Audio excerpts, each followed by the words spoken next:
The most difficult thing is you wake up and you're just ready to go. I woke up at like 7:30 and my tee time's at 3. So I have all this time to kill and you're like, what do? I have this pit in my stomach and you just have this like, I just want to get there. Went and took the longest coffee breakfast you could ever have.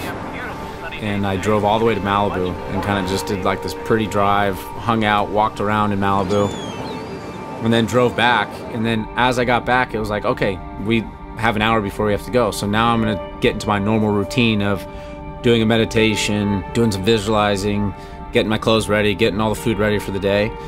And then next thing you know, I'm heading to the course. With just the final 4 left to go, and if you look at history, chances are it will emerge someone from there to be the U.S. Open champion. From Denver, Colorado, please welcome Wyndham Clark.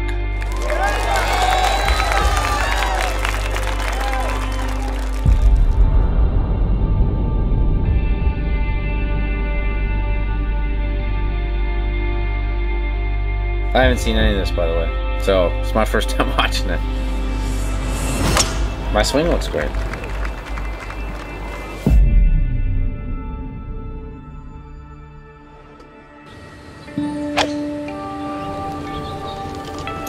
I think this is a little bit more of an aggressive line than he wanted. He's posing. That won't stay on the green. You know what's crazy about that shot and approach? I mean, I hit that about as high of a 6-iron as I could, and that looked like it had 0 chance of holding the green. John, my caddy, always jokes. He always calls it early ego. We weren't trying to go that directly at the flag, and so as we were walking off, after the shot landed and we knew it went long, he was like, early ego? And I said, yeah, a lot of ego. Green slopes from front to back, which is unique. So we knew if you go long, you have an easy chip up the hill. Typically here, I would use a 60, but in this situation, because it was into the grain, I actually used my sand wedge, which has a little more bounce. I basically kind of hit this semi-little cut where you put the ball back and you're trying to hit a runner, but with a cut. And when you do that, you slice across the grass so that it has less friction. So the ball comes out exactly how you want. Slow direction. Yeah, that's right. Let's see how this turns out. It's great speed there. What's so unique about this US Open is they pretty much gave you a birdie on the first hole. So if you didn't birdie it, you really felt like you were losing ground. So to start out with a birdie right there with the lead is huge.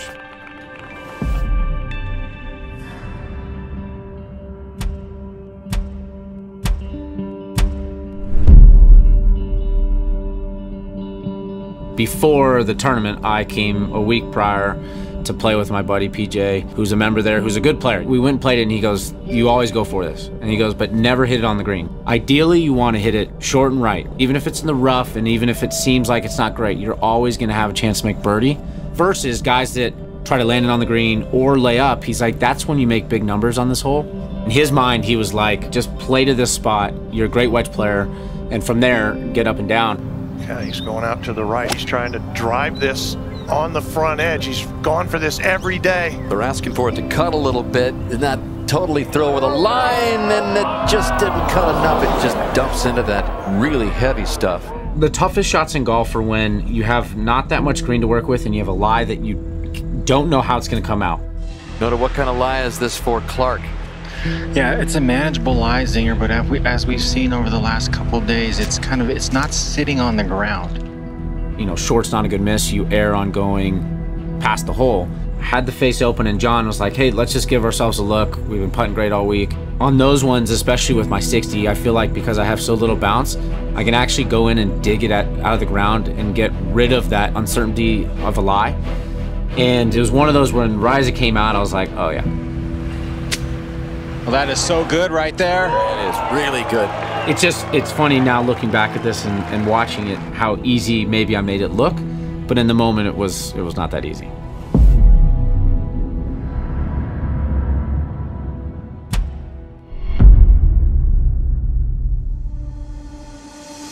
This hole, honestly, I say is probably the biggest hole in the tournament for me.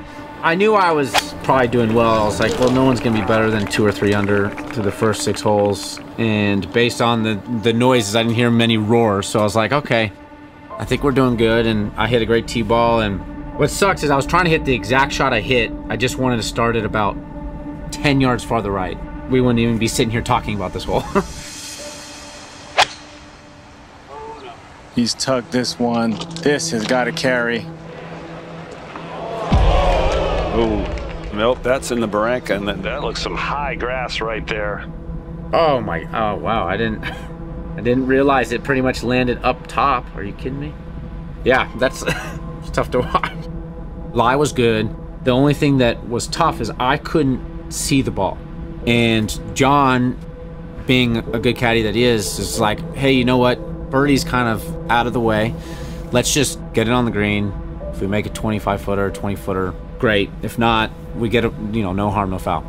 My mind, early ego, all ego, as John called it on that one, I thought, well, it's a good lie. I think I can pull off the shot. You got to air long here if you're going to air somewhere, because you certainly don't want to leave this one back in that barranca. Oh my goodness. Right under it, Zig. I just literally went right under the ball because I couldn't quite see the depth of where I was, and I opened the face too much. Oh, now he's in a worse situation. And so that's when the first time I was like, oh no. Any sort of nerves that I had early in the morning now came back. My mind started racing. I started like, oh my God, are you kidding me? What just happened? And I didn't really know where the ball went, and then we saw where it went, and now I have an even worse lie. Well, I think 6 would be okay at this point, considering where this ball is at.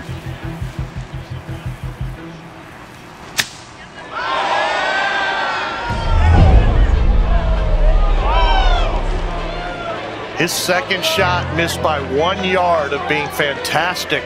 And now he is in deep trouble just trying to save bogey. Hit it over the green, but then it goes into a bad lie as well. And so your mind does this. At this point, I don't necessarily know I'm in the lead because I didn't look at the board, but I knew I was right there. Having a great caddy there is huge because your mind starts going, oh my gosh, I should be having a birdie look here. It's a par 5, I have a 4-iron in. Now I'm trying to get up and down for bogey. I don't want to make double. My heart rate just goes through the roof, and my thoughts now are just going back and forth. The hardest thing and the thing I've learned is to slow my thinking and to really get present. The ball's sitting way down, and to be able to get that ball to come out consistently, you have to not have that much friction and have the grass affect the club. I learned this from a coach I had when I was young in high school, Craig Coy. He taught me the shot where you take a little less loft and you kind of hit this kind of diagonal, cut across, open face shot that comes out low and knuckly, but it's very predictable. And in that moment, it's kind of funny how, I practice that shot sometimes, not all the time, but my mind just instantly went, this is the shot. This looks like a terrible lie. Hacked at it. The short game can bail him out again. That's nice.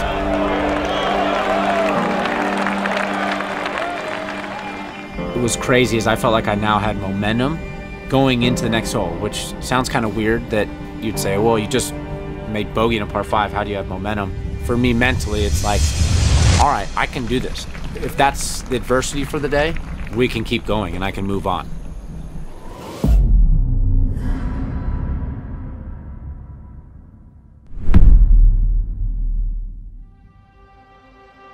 The wind predominantly comes on this hole in and off the left. I was trying to hit a tight draw to hold it up against that wind.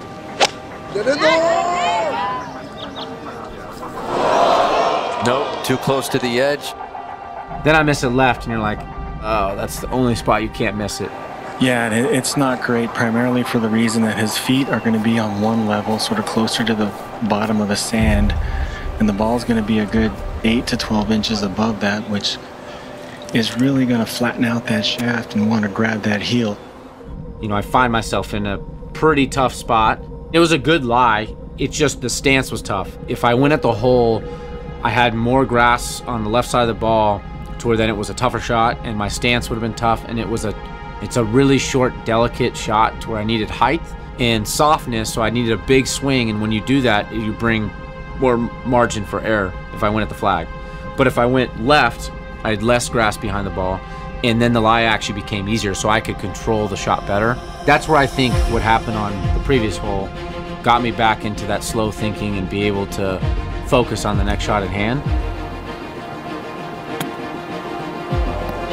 I definitely pushed the limits on how high I went up on the hill. Going to try to use this hill, but it's not going to do it. I'm glad it didn't go any further, because it could have been a different story. It's grabbing a little bit of the slope, Zing. Yeah, but it's not going to get all the way down there. But it's still an excellent shot. It's hitting better by the second. It's in the end, if he gets out of here with a 3. It's about 6 or 8 feet closer than I thought it was going to get. As I make the putt, I give a pretty good fist pump. That is some save, and you can see what it meant to Clark. Find myself on that walk going, okay, we're not going to be the guy that has a lead and fumbles and no one really talks about. And I really hunkered down here, and this was all grit on this one.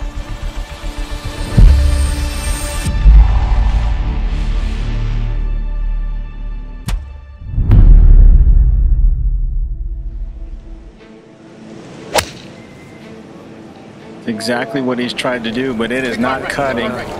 If it stayed up top, it's a very easy up and down. But it rolls all the way down into the scariest lie you want when you're trying to hit a flop shot, which is matted down Bermuda into the grain. When people are walking off, it's like so tight, and I'm feeling the ground and feeling how firm the ground is. I almost kind of got this smile and chuckle on my face because I said, I'm about to hit a 6 shot. It was so firm, and I knew with my wedge that I have that's very like low bounce, I knew I could hit the shot. And honestly, right as it came off, if there was a mic in my head, I literally said, I made it. Extremely difficult look here. What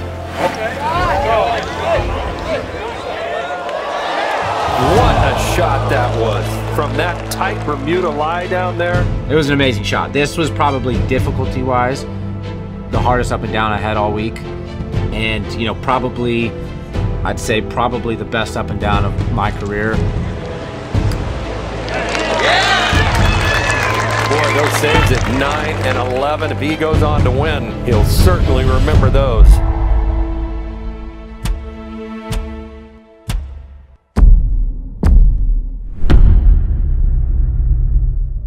We get to now 17, where I just made 2 bogeys, and now it's like I just had a 3-shot lead, and now I find myself 1 shot going into the toughest hole probably on the golf course and toughest tee shot. I pipe a drive on 17. I'm sitting there as we're looking here, 186 yards, and I was really in between clubs. This is where I'm still bitter and pissed off about the shot, because I was so indecisive, because my fear was if it came up short, it would plug in that bunker, and so I kind of put a little extra into it, and I hit kind of a pull hook. So as we watch it, I don't even want to watch this.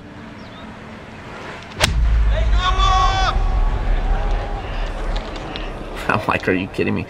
He's pulled 5 irons on this backside. The only good thing is I knew left of the green was okay. I then found myself in kind of my wheelhouse, which is a little bit of green to work with, and I can hit a low spinner.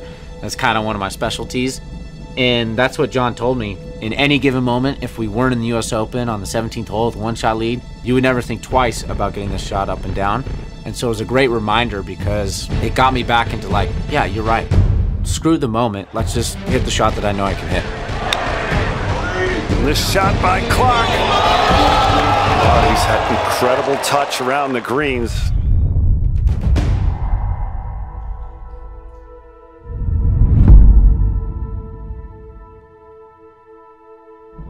Just that whole week was so special. It just felt like I was destined to win, and you know, I hit amazing up and down shots. As much as I'd like to say I can do that anytime, I just felt like that week was my time.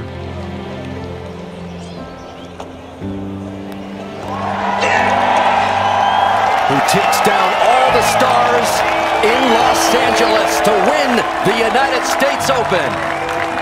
The stuff John said to me there, just that moment, oh gosh, it still gets me. Those up and downs, even making a bogey on 8, that mattered so much, because obviously I ended up winning by 1. So it's amazing how when you reflect back on a tournament, a round, even a year, how much every shot really does matter. It's funny to see it from a different perspective, because living it, you're kind of just like, all right, now we got this shot, and then, all right, now we got this shot, and you just kind of take it one shot at a time. But now that I look at it from all these, these tough spots, it is pretty remarkable what I did.